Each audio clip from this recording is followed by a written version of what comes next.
मां दोस्तनि खे ॿुधाइण थो चाहियां त हींअर जेका मसमात समीना मुंहिंजे ख़िलाफ़ु प्रोपेगेंडा कई आहे सोशल मीडिया ते।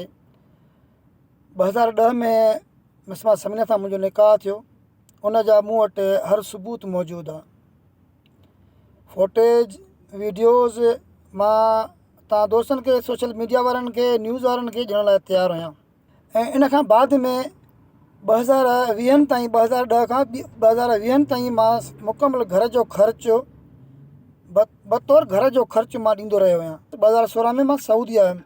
उन खां बाद में बि मां मसमात समीना ॾे पंहिंजे घर जो ख़र्चु मोकिलींदो रहियो आहियां 2020 ताईं। 2020 में कंहिं ॻाल्हि ते असांजो एतिराज़ु थियो, जंहिंमें मूंखे ख़बर पई, मां उन ते एतिराज़ु कयो ऐं हिन सोशल मीडिया ते या हिन ग़लति प्रोपेगेंडा करणु शुरू कई।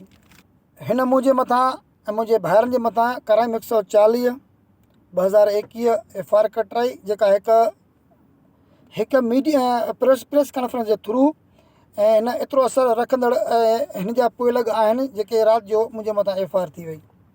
उहो केस मुंहिंजे मथां हींअर कोर्ट में हले पियो।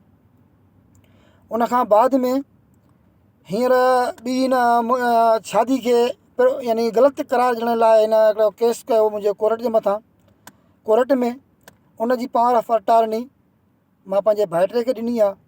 उहो केस बि मां लड़ण लाइ तयारु आहियां ऐं लड़ां थो पियो। जॾहिं उहा हिन खे ख़बर पई आहे त हीउ केस दरबाना पावर ऑफ अटॉर्नी पंहिंजे भाइटे खे ॾिनी आहे ऐं हिन केस खे बि एडजस्ट करण लाइ तयारु आहे, छो मां कोर्ट जो एतिराम कयां थो, हर हाज़िर थी वञा थो। कोर्ट ते असांखे घुराए थी असां वञूं था। जॾहिं इहा हिन खे ख़बर पई त हीअ पावर ऑफ अटॉर्नी मुंहिंजे पंहिंजे भाइटे खे ॾिनी अथई त हीअ वायु बताल थी करे ऐं इहा प्रोपेगेंडा शुरू कई अथनि।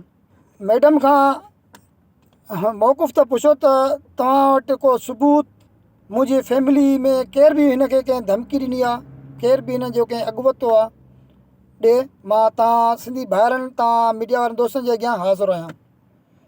हाज़िर आहियां कोर्टनि में, पोइ बि तव्हां दोस्तनि जे अॻियां मां हाज़िर आहियां। मूंखे ॻाल्हि सम्झ में नथी अचे त मां सऊदी अरब जिदा में वेठो आहियां ऐं वाराह में छोकिरी जेका वेठी आहे उनखे मूंखे ज़हनी यानी हिकिड़ो जिन्सी मरीज़ थी चवे, त मां जिन्सी मरीज़ कीअं थियो में?